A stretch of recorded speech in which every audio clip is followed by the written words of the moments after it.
Ibu bapa, saudara-saudari, umat beriman yang terkasih dalam Kristus Sang Penebus.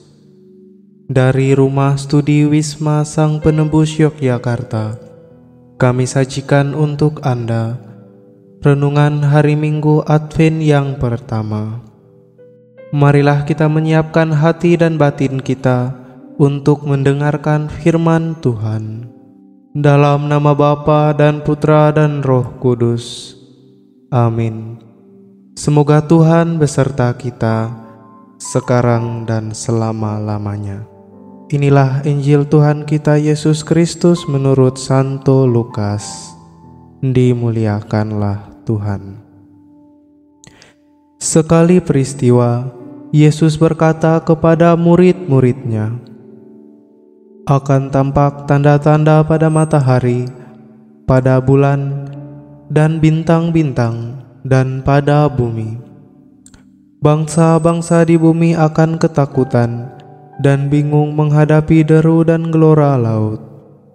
Orang akan mati ketakutan karena cemas berhubungan dengan segala sesuatu yang menimpa bumi ini, sebab kuasa-kuasa langit akan berguncangan. Pada waktu itu, orang akan melihat Anak Manusia datang dalam awan dengan segala kekuasaan dan kemuliaannya. Apabila semuanya itu mulai terjadi, bangkitlah dan angkatlah mukamu, sebab penyelamatanmu sudah dekat. Oleh karena itu, jagalah dirimu, jangan sampai hatimu syarat dengan pesta pora dan kemabukan serta kepentingan-kepentingan duniawi, dan jangan sampai hari Tuhan tiba-tiba jatuh ke atas dirimu seperti suatu jerat, sebab ia akan menimpa semua penduduk bumi. Berjaga-jagalah senantiasa sambil berdoa, supaya kamu mendapat kekuatan untuk luput dari semua yang akan terjadi itu, dan supaya kamu tahan berdiri di hadapan Anak Manusia." Demikianlah sabda Tuhan. Terpujilah Kristus. Ibu bapa, saudara-saudari, umat beriman yang terkasih dalam Kristus. Ketika membaca bacaan hari ini, kita dibawa pada dua istilah yang mungkin perlu untuk kita pahami, yakni pengalaman dasar dan pengalaman konkret. Pengalaman dasar adalah pengalaman yang menjadi dasar dari sebuah peristiwa atau menjadi alasan adanya suatu peristiwa. Pengalaman dasar ini bersifat tidak kelihatan dan tidak langsung. Sedangkan pengalaman konkret kebalikan dari pengalaman dasar. Pengalaman yang kelihatan, yang bisa didokumentasikan, bisa dilihat, bisa diraba, bisa dirasakan, dan sebagainya. Itulah yang disebut pengalaman konkret. Pengalaman dasar dan pengalaman konkret saling membutuhkan satu sama lain. Pengalaman dasar hadir sebagai isi dari pengalaman konkret, dan pengalaman konkret hadir untuk memperlihatkan isi dari pengalaman dasar. Pengalaman dasar membutuhkan tanda atau simbol sehingga bisa dipahami, dan tanda atau simbol itulah pengalaman konkret.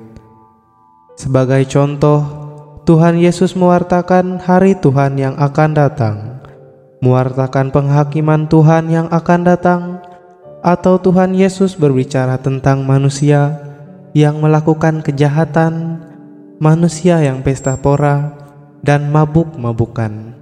Itu semua adalah pengalaman dasar, atau dalam bahasa sederhananya adalah isi yang mau disampaikan oleh Tuhan Yesus. Sedangkan tanda-tanda hari Tuhan datang adalah pengalaman konkret dari manusia ketika manusia melihat petir, melihat deru lautan, merasakan gempa bumi yang dahsyat. Itulah yang disebut sebagai pengalaman konkret. Ketika orang NTT minum tuak dan makan jagung titi, itulah pengalaman konkret.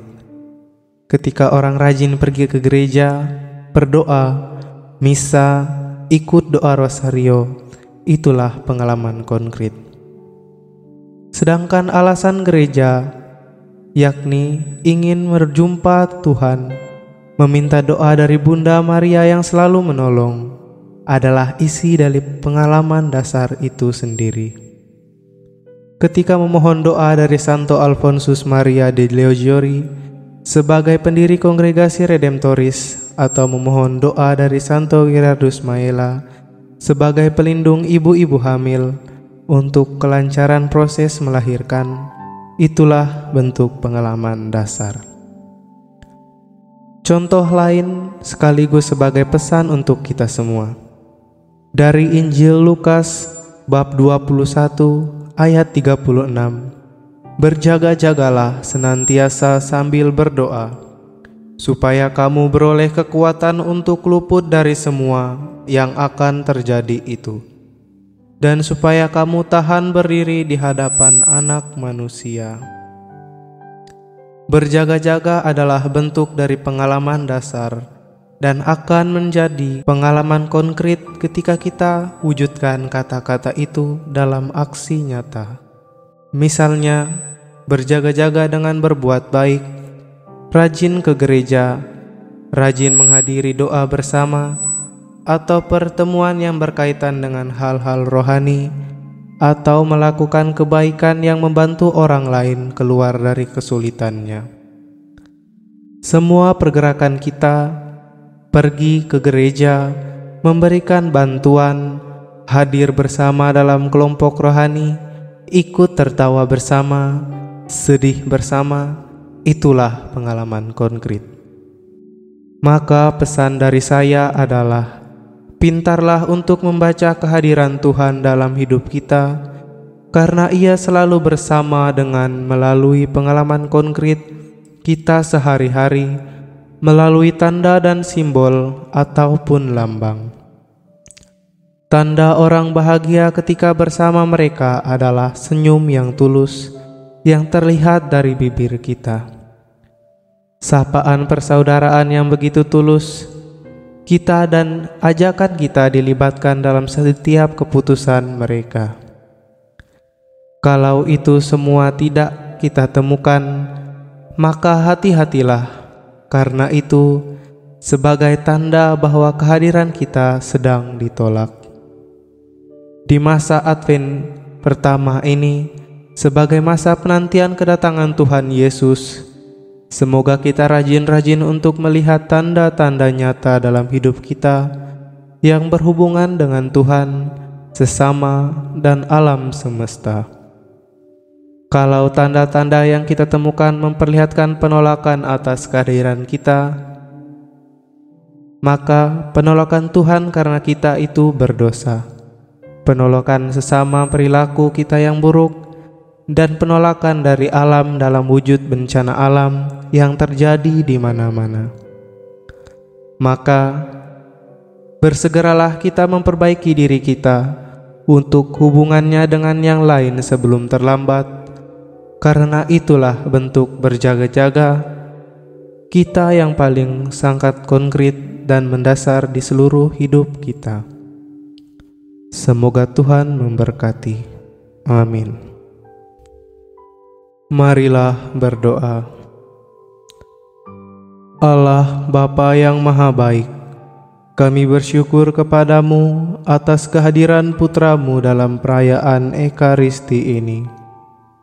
Semoga tubuhnya yang telah kami sambut menghidupkan pengharapan kami akan dunia baru, sehingga kami bertahan dalam peziarahan menuju kepada Bapamu di surga.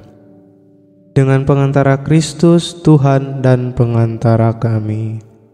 Amin. Dalam nama Bapa dan Putra dan Roh Kudus. Amin.